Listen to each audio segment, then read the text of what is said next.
Hello, everybody. Today, my guest is Meneka Johnson. Welcome, Meneka. How are you? I am wonderful. Thank you for having me.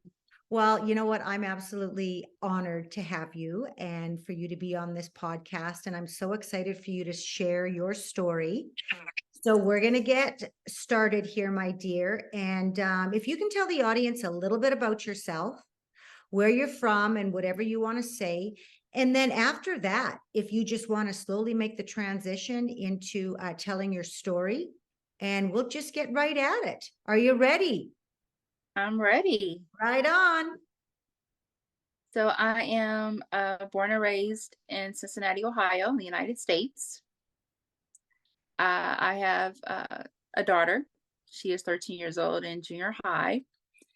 Um, I am the oldest of two children. Um, I have a younger brother and a host of nieces and nephews, and a few, few close family members, but not too many. And I have been a plus model for the past 4 years now, along with doing the influencing and also a blogger. So a little more about me is I am a survivor. I survived, had a difficult childhood, a little more difficult than others, of course. I was bullied badly, not just within my peers, but also within my family. I was, a heavyset child. Um, I was made to feel like something was wrong with me because there was really no one else that looked like me. And again, I was made to feel like I was the problem, that I wasn't beautiful, that I will only be beautiful if I was small. And it did a number on me, mentally, physically, emotionally. Um, and my confidence was not at an all-time high. It was low. It was, more or less, the confidence, the my bank account and the confidence bank was just in a negative. It was not there at all. I felt like that I wasn't good enough. I felt like I wasn't, that I should just basically just take whatever's handed to me.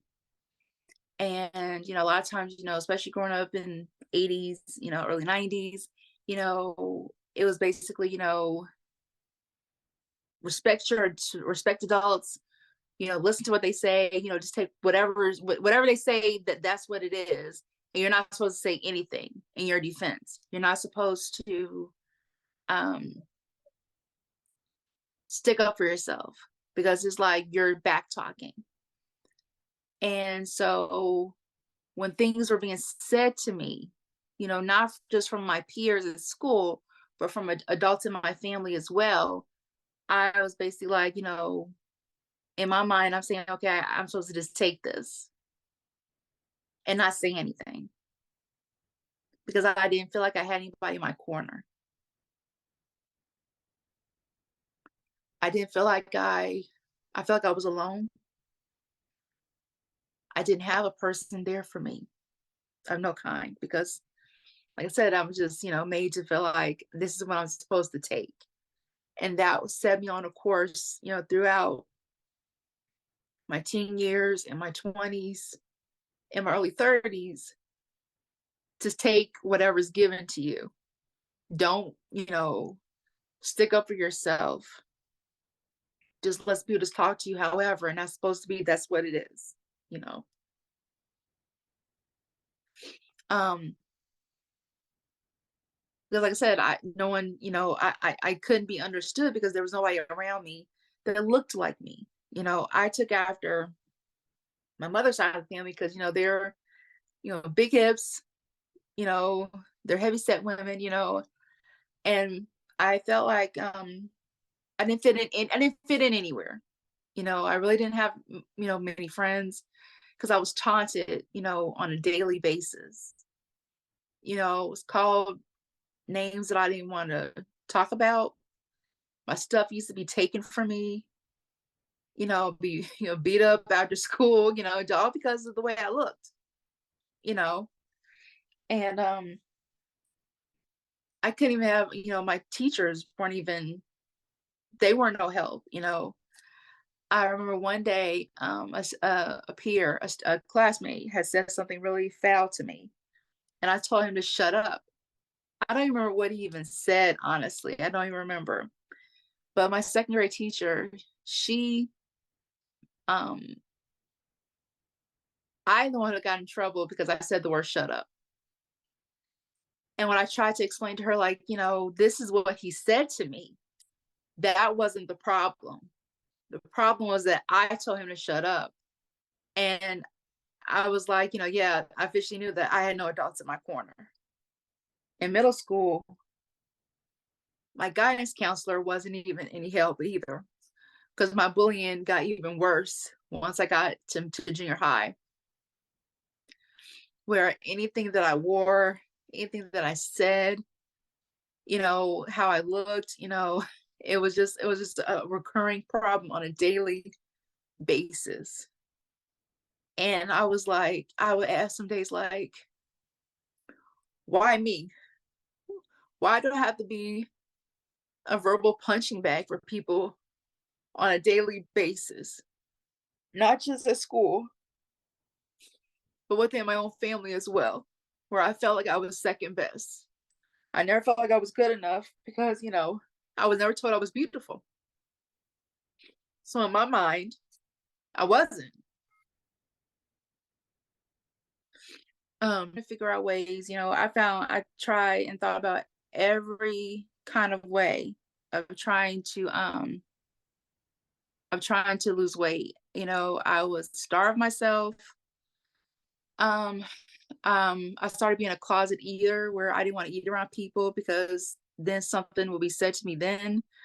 Um, I had even had thought about just taking my own life because I was like, why is this being done to me?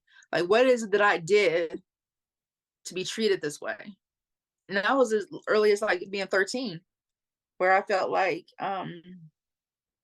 why is this happening? Where I'm just like, is it even worth living for? You know? And like I said, I really didn't have any friends. Because I was talked about, right to my face. I just didn't I didn't even matter. My feelings weren't valid to anybody. I didn't feel like I was being protected. I didn't feel like I was being treated fairly. And when I tried to, you know, get help, it wasn't there for me. It wasn't, and I felt like you know, what is the point of me living if I'm keeping treated like this? I mean, now I know, to be able to share my story with another person. But back then, I was just, I was a mess. I didn't even know the word depression back then, but that's what I was suffering from.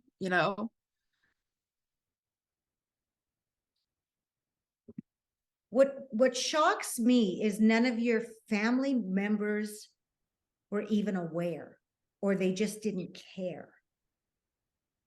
Some of them just didn't care. It was mostly my paternal side of my family that was doing the most. You know, because it was like they never took the time to get to know me. They only focused on my weight. And because my sibling, he's tall and skinny, they thought I was taking food from him and not letting him eat. They just focused on my physical. They never thought to really look at me and get to know me. as a person. They just saw, oh, she's fast, she needs help, she needs to go do this, she needs to do that, you know. And it's like, as early as 5 years old, I can remember.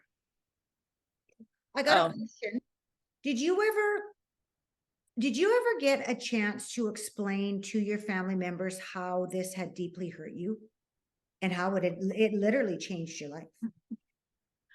I tried to talk to my father about it um several times, but he wasn't the type of person to really face things head on. He would just act like they didn't happen or they didn't exist, or he would be focused on himself. Right. It was and I had told him, I sent him this really long text message, you know, this around the time that he was sick, you know, and I had sent him this really long text message and everything, because I had, by that time, I had gone through therapy. I had had my weight loss surgery, because I had, you know, to do weight loss surgery, you have to go to therapy. So I went through therapy, and taught, and you know, was trying to talk to him about it. The only thing his response back to me was, I gotta, you know, talk with my doctor about what's going on with me, so I'll get back to you on that. And to think that he almost didn't have um his firstborn, you know, I could have been gone. And it's that told me he just didn't care, you know. What about the relationship with you and your brother? Me and my brother, you know, we're close. He didn't know that was going on, you know, because he's 5 years younger than me. So he didn't realize all that was going on. Okay. Um, he didn't find out until much later about what was going on. And he found out, he knew a little bit about some things, but then he found out after I went to therapy. And he didn't know the extent of things. And he confronted my father, you know, about it, you know, because he just, you know, he's the younger brother and I'm the older sister, he's still very protective of me. Hmm. But he did confront him about it. And basically, you know, that side of the family we just don't deal with. You know, I think for me mentally and emotionally, that's better off for me. Mhm. Because you know, if I had to be around them, it's gonna take me back to that where I was feeling before. And I'm trying to get out of that where I don't feel that way ever again Mhm. at all for myself. And I refuse to take my daughter around that energy, because I don't want her to be like me, Yeah. where she has that toxic energy she's around. I'm trying to have her avoid it at all cost, Yeah. you know. And a lot of times I didn't understand, you know, for many years I didn't understand like why, you know, like I said, my father already was very absent. He was very absent already, and he showed the favoritism between the siblings. It was very evident, and I couldn't understand, you know, why keep him there. You know, what was the whole point? You know, because you know, it was evident. Everybody could see it. Who his favorite kid was. You know, my birthday is in November, so November will come around, and it would be like, "Oh, happy birthday! Um, I didn't have time to get you anything, but I'll get you next year." You understand, don't you? You understand, don't you? That's a term that I hate, but just to Yeah. put it Yeah. out there, I can understand why. I can't stand the term patient. That's the term that I've learned to loathe as well. I'm getting better with it, but the term patient, I simply loathe. I don't like that word. I don't like, you understand, don't you? I didn't have time, but then April comes around when my brother's birthday is. My brother would get tons of stuff. And then when I was feeling some type of way, it was, oh girl, get over it. Your birthday's, your birthday's in November. Just get over it. You know, and it's simply not something that it took some people now to realize I was feeling some type of way, and now they get it. Mm-hmm. After after I had to break things down, and I'm always asked like, well, why did you say anything? I'm a kid. Right. I was taught, don't back talk, don't say anything, just take it, take whatever is said to you. There's, a kid is supposed to respect their father,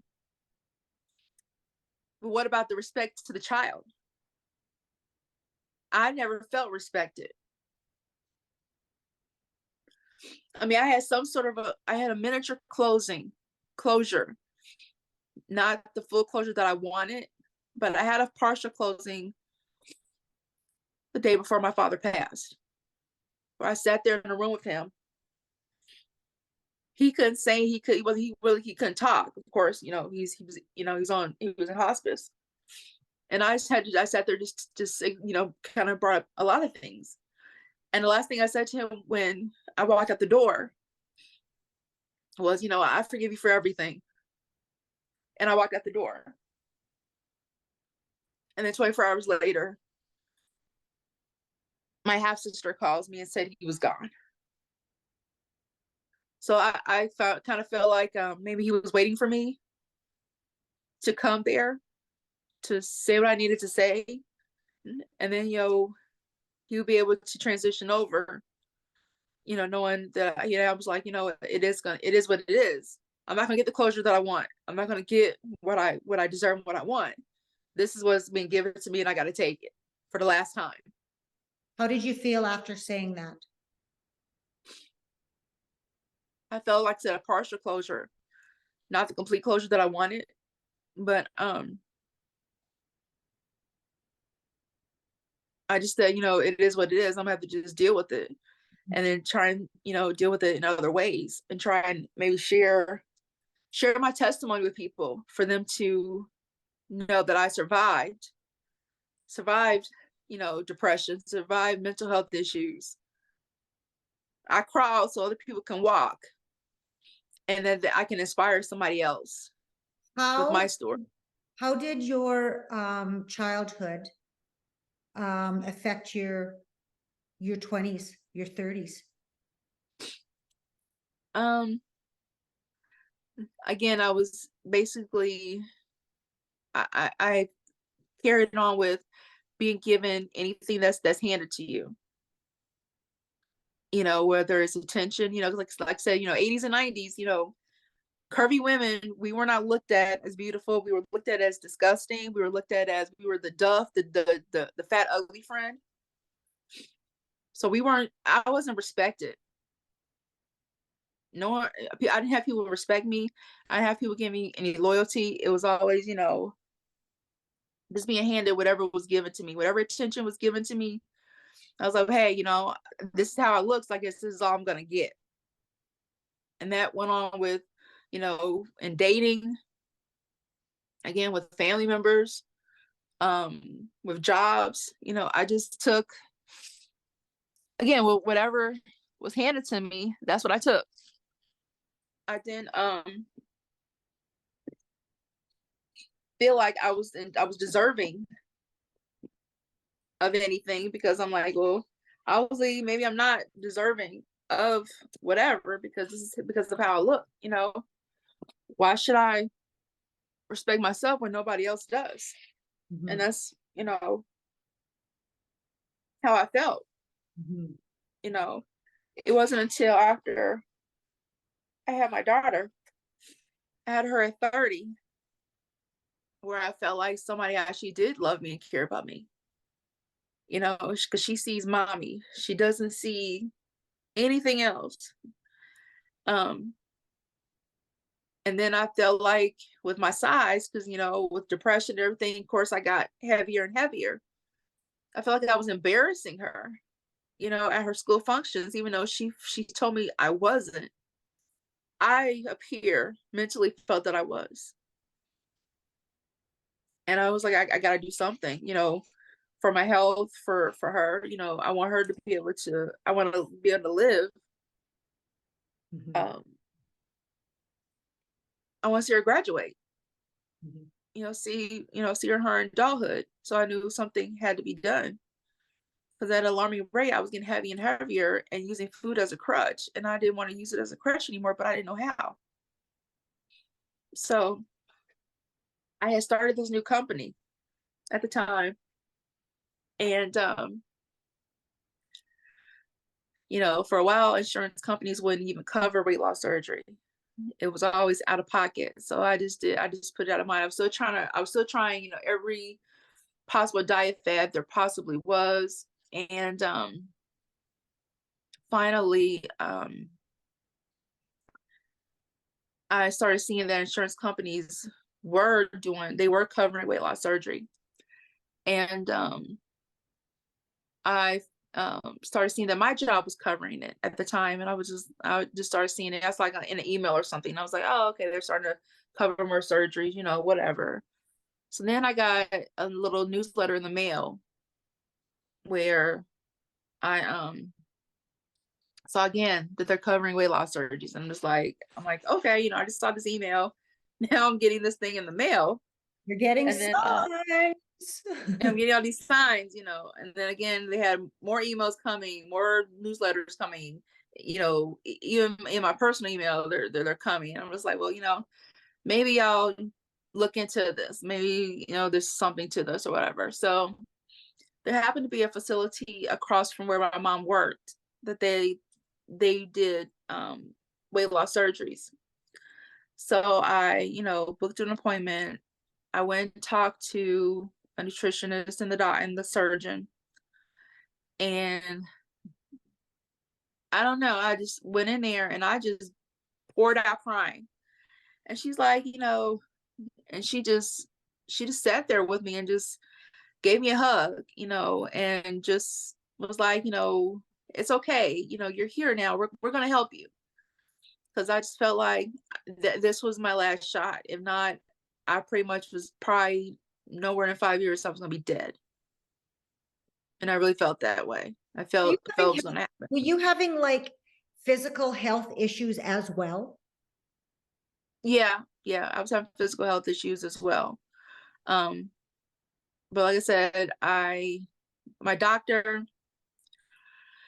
um, that I had at the time, she was very helpful to me.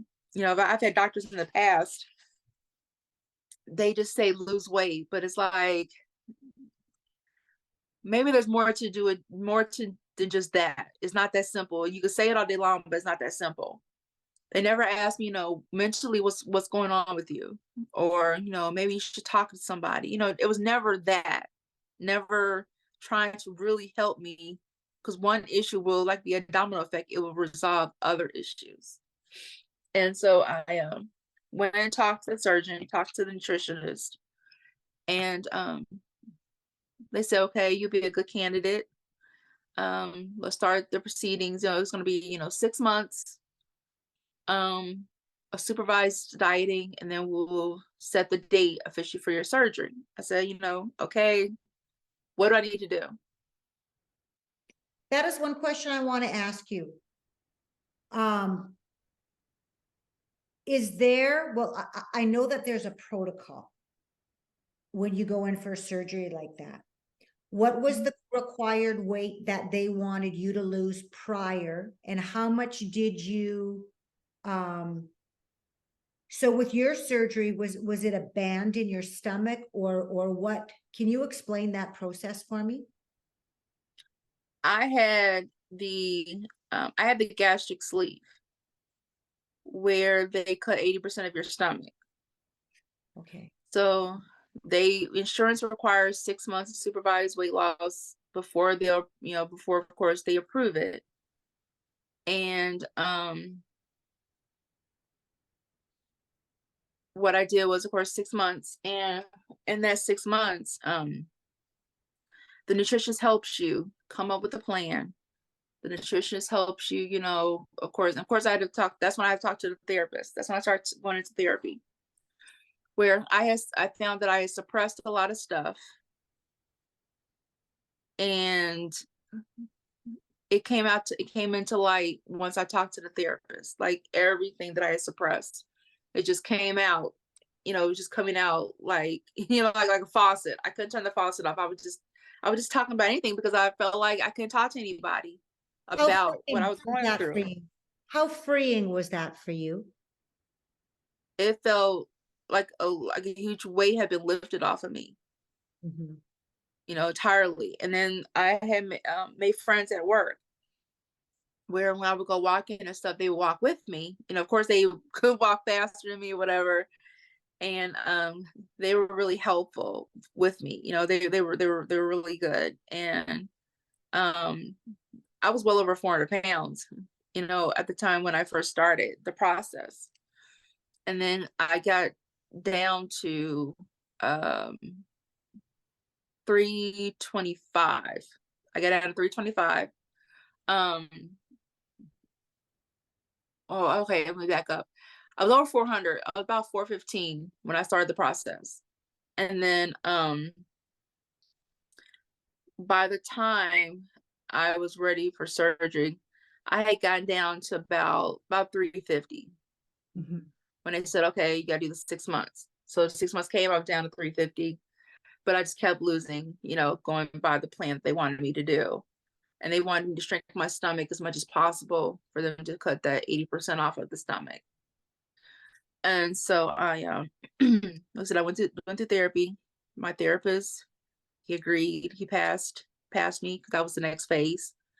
And then the next phase, of course, was the 6 months, which I did. And they were able to submit everything to insurance. And this is how I knew it was meant for me to have this surgery, because usually they say insurance takes about 3 to 6 weeks for them to come back. They came back in 3 days Wow. and said, you're approved. And I just, again, I'm a crybaby, so I was just crying back. But then they threw me a curveball and they said, well, you're gonna need, you gotta put money down on the surgery of like $5,000. I'm like, I'm a single mother. Where am I gonna get $5,000 from? Mhm. And in the meantime, with all that happening, with me preparing for my surgery and everything, I had lost my maternal grandfather, who I was very close to. So I was dealing with that, and luckily, I didn't use food as a crutch for me to deal with, the grieving of losing my grandfather. I had, started programming my mind to do other things instead of using food. So what I started doing was the cell phone that I had, I built like a little playlist of music. So when I'm anxious, I'll listen to music, or I'll go for a walk. I'll, put my headphones on and listen to music and walk and things like that. That's stuff that I started doing. And then so that was November 2016 is when I lost my grandfather.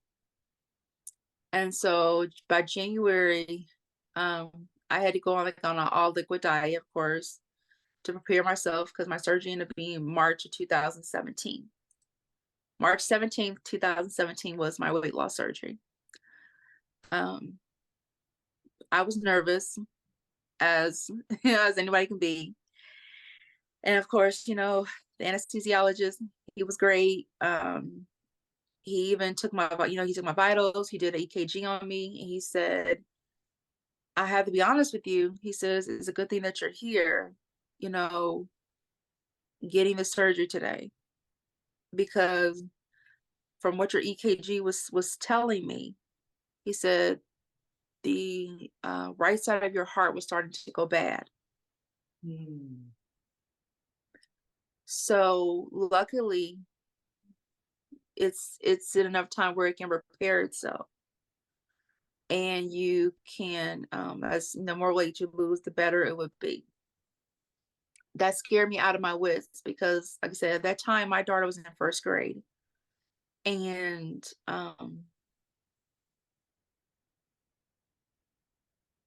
I don't know, you know, what would have happened. I didn't want to leave my child. I didn't want to leave my baby, you know.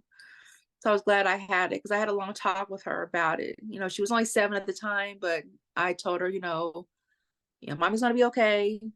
I'm gonna have the surgery. I'm doing this for you. And I even told her once she got older, she's 13 now. Once she got older, I was gonna explain to her further, like I didn't want to feel like I was embarrassing you. She says, you're not embarrassing me. She said, I'm proud of you.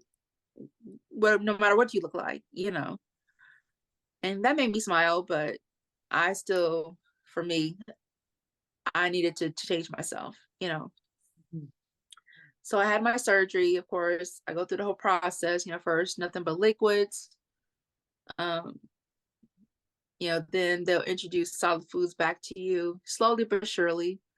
But it's an adjustment that what you can eat, what you can't eat, what will make you sick, what's not going to make you sick. It's still, yes, a couple years later, I'm still dealing with that where my taste buds change, off and on.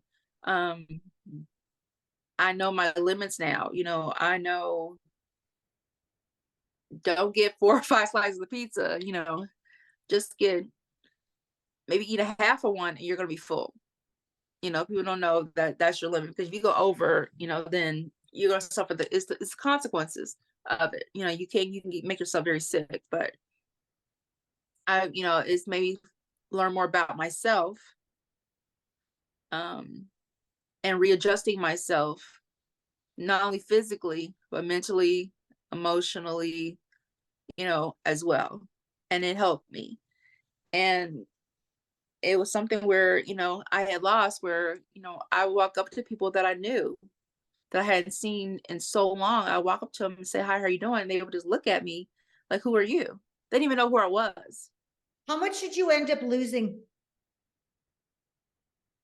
Um, I lost over well over 100 plus pounds. Good for So I you. lost like a whole person. Yeah, good for you. I'll have to send you like a side by side so you can see the difference. Yeah. But like I said, there are people who didn't recognize me at all. And they're like, who are you? And I had to keep talking to them and tell them how I knew them. They were like, "Oh my gosh, what happened to the rest?" Then the person said, "What happened to the rest of you?" And I said, "Well, she's gone. Mhm. She's gone. She's not coming back. This is me now. This is who I am now. I'm in a new phase, a new chapter, a new phase in my life." And it was crazy how I hadn't seen my paternal grandmother. I hadn't seen her in so long. And when I finally saw her at my uncle's funeral, her oldest son, the first thing she said to me was not how are you doing, not a hug, not nothing. The first thing she said to me was, "Oh my gosh, you've lost so much weight." So still Mm. not getting to know me, Yeah, just looking at my physical. yeah. And I had to start learning to don't take what's just simply handed to you. Demand your respect, which that's what I am. That's in the phase that I'm in. I'm going to demand my respect. If you can't respect me, then you need to just step to the side. Like, here's my table. Mhm. If here's a bowl of respect. If you're not wanting to pour me the same bowl, then you need to remove yourself from my table. Either you remove yourself or I will remove you from my table. You can go somewhere else to another table because I have no room for that over here. Yeah, exactly. Exactly. So, looking at your whole entire journey and with what you just said, you demand respect now, which you should. And I'm so, so proud of you. Um, Thank you. do you feel that that was probably your most memorable thing that you wanted during that time? Like what is it that you learned the most? Was it that demanding respect, or Demanding or respect. because there would have been so many different things that you learned throughout that process, like so There many, was, and but so what was it that stood out the most for you? um not only I could fit into an extra large shirt or outfit, but um that, like I said, I'm going to demand my respect. Mhm. You're not a person is not going to just talk to me crazy. Talk to me however you what you feel that I'm supposed to be talked to. I'm going to stand up for myself Mhm. and take control over my life, not just simply take what's handed to me. Because Mhm. if what you're handing to me is bogus, I don't want it. Right. You can keep it and you can move forward. Mhm. Mhm. And like I said, I'm sorry, go ahead. No, no, I'm just listening to you. And another question had popped up because so many people are going through this right now, like so many people. And, Hmm. we are a society of looks. They always think that, Yes, that the skinny people are the ones that have it all together and blah, blah, blah. Um, right. and, you know, which is so not true because nobody knows what's going on the inside of us, what we're thinking or what we're going through or whatever. Because obesity, yes, lots of women have obesity and men, but lots of women also have anorexia, you know, Yes, and bulimia. which is totally on the different spectrum of things, right? And it all stems back to mental illness and everything too, as well. Um, what is it that you would say to these individuals that are listening to your story right now?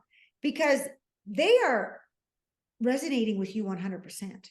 Like I am resonating with you 100%. Mhm. Yeah, I'm, at a different stage in my life now where, I'm happier. I am more comfortable going places by myself.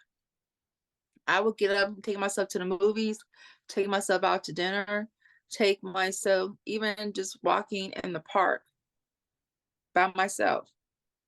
Whereas before I was so scared to even go out the house by myself because, I felt like when I'm walking down the street somewhere and I hear people laughing and I think they're laughing at me.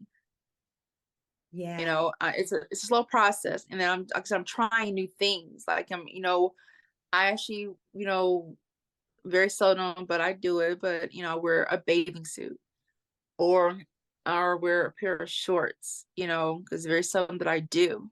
But I'm just doing things that I didn't do in my 20s and 30s that I'm like, maybe I need to, try it and see how it goes. I even rode a roller coaster, like a few years ago. And I hadn't rode a roller coaster since my 20s. And it felt great, because it was always where, obviously you haven't even fit into it.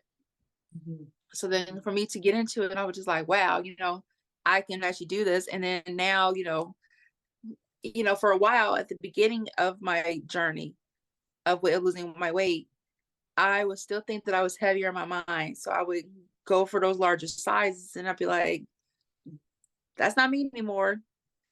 I can't, I don't need this larger size. I need to go get to the small size, which it was difficult for me. Now it's great. I'm excited that I can just get a smaller size shirt and pants or whatever and fit into it and look great. Mhm. Of course, I still have a lot of excess skin that I'm having removed surgically. Um, That's what but I wanted to get into next is where are you now in your life? well, I've already had one skin removal from my abdomen, which that was 20 pounds of excess skin that my doctor removed. And now I'm in the process of getting the next area removed will probably be either my arms or my thighs, getting that skin removed. Um, of course, because of COVID, and plus I had a severe knee injury Of course, I gained a few pounds back. So I'm in the process now of trying to lose that back again. So, I'm back on, my journey where I know now I can do it. Counting my calories, getting my exercise in, my walking, my water intake, um, you know, framing my mind different. And then when I get upset or if I get angry or whatever, I'm not going to turn to food as my comfort, Right. whereas I did before because food was my friend and didn't disappoint me. Mhm. It didn't it didn't make me mad. It made me happy, Mhm. but trying to explain that to people, some people were like, well, just lose the weight. It's not that simple. You can lose weight and be great, but if you still feel ugly on the inside, that's not helping yourself at all. See, this is what I want to say right now, because with my coaching, one of the major areas of my coaching, which is absolutely my passion, is on identity, because of the journey that I've gone through, growing up. Um, Mhm. my identity was I was ugly, I was dumb, I was stupid, I was never going to amount to anything. You're good for. Right. And then, of course, as I got into my adolescence and the words got even worse, I was bitch, I was a slut, things like that. That was the identity I carried. And it wasn't until I made that personal choice within myself, because that is what caused me to become an alcoholic. I was addicted to alcohol for many, many years. You know that. Everybody Hmm. knows that now, right? But this is what I teach people, is that identity that we carry is not ours. It's been drilled into us, drilled into us, drilled into us, drilled into us. Where does that Right. identity come from? That And we got to identity change. from your the- father. That came from your father, right? That's no different than the identity that I carried. That came from my brother. My brother drilled that into me over and over and over. But where did that identity come from him? It came from my father. So that's what I teach people now, because we get stuck in our story and we need to separate, because we have the choice to create who we want to be in the future. And the only way that you can do that is, number one, you have to look back. You have to find out where that identity started. Yeah. And then from there, that's when you can start to shift and change your belief systems as well too. And you can become that individual that you always wanted to be. And you're on that journey. Yeah. You're on that. That's why. Yeah. That's why when I started plus modeling, it just kind of happened by accident. I wasn't even trying to get into modeling. It just happened for me. I had turned 40 and I, was looking great. And I was like, I've never done a boudoir shoot, so I'm going to do one. And I found a female photographer in the area that did them and, posed for the pictures. And she was like, she said, you're so photogenic, have you thought about modeling? I said, well, I did model in high school. I was on a modeling team on there where um I was the only plus model on the team, of course. And, you know, I don't know, I just felt like the hype was always on me because, oh, she's plus size. She's actually, she's big. So she's doing something, And I got some, negative comments from people back then when I did that, but celebrate it more now. But my photographer had asked me, she was like, have you thought about plus mine? I said, I really hadn't, I'm just doing this because I'm turning 40 and I've lost, 100 plus pounds and I wanted to, just do these pictures for me, just look good. She said, maybe you should look into it. I said, I'll give it I'll think about it. She's like, no, seriously, really, you really should. So I started, by this time I already had, started, I was just about to start my blog. I had thought about doing it. I hadn't did it yet, but I was thinking about it. So I, went on social media, found some modeling groups and joined them to see, how to start it, how to get into it. And one particular model, out of Virginia, took me under her wing and she showed me the ropes Mm. of what I needed to do. And I thank her for, I still talk to her to this day. I've done a few shoots with her, when I traveled to Virginia Beach. And now I've been on several magazines, I've been on a few covers. I'm doing a fashion show coming up in, next year in 2024. I've even got into motivational speaking where I've shared my story in a few different cities, Dallas and New York. I'm hoping to share it here. I'm wanting to actually start a nonprofit for, you know, women and teens and adolescents that have mental health issues and depression issues and have issues with, their body. Mm. So that's next for me. But in the meantime, I've also started my blog, my motivational speaking, my plus modeling is getting more and more, where I'm getting more followers. Getting more.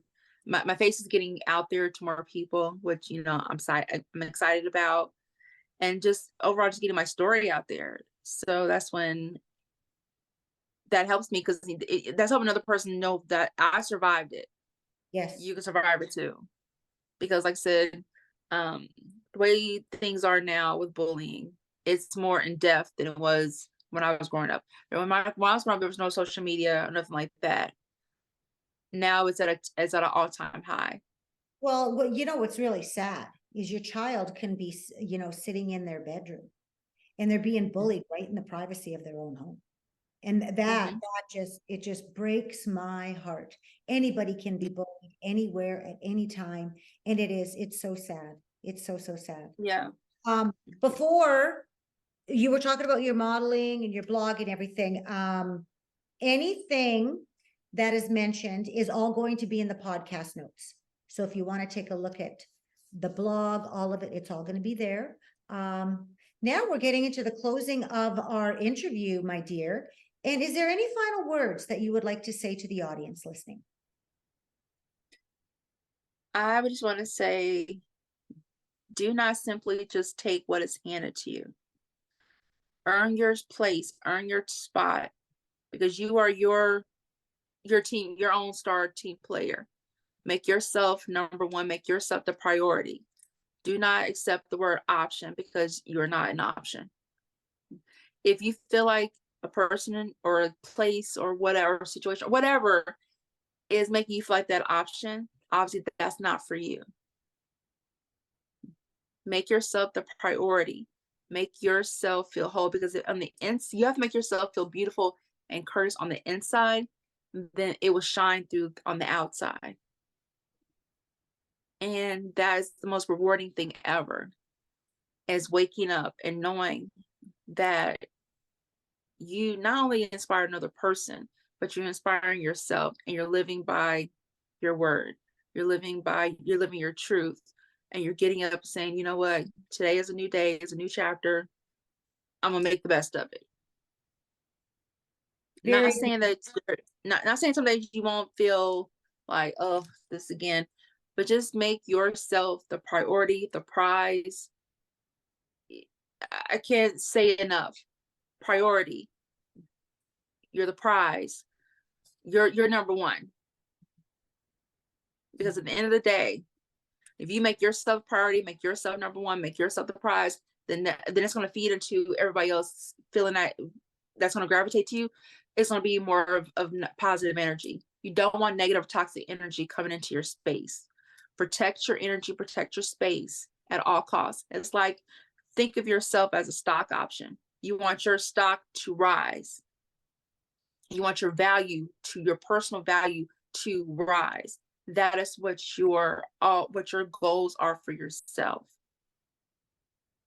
Don't make your don't make your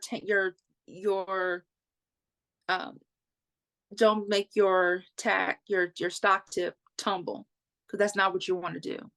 You want it to rise. You want it to be of some value, and that's what you are to people. If they're going to value, you're going to know they're going to value you. absolutely beautiful. Thank Well, you. now in closing, oh gosh, that was a lot. That was a very, very good interview. And I want to thank you for sharing your story. And I want to thank you for having the bravery. You fought through your tears to tell your story. And that was a tough one for you. And I get that and I understand that. And I want to thank you for sharing it with me, sharing it with the audience. But I also want to thank you too for also being a part of my journey because I learned so much being in your presence as well. So thank you so much for all of this. Thank you. Thank you for having me and letting me share my story. Hopefully, I inspire at least one person that's listening. Absolutely. There's no question. There's no question that you will. So thank you.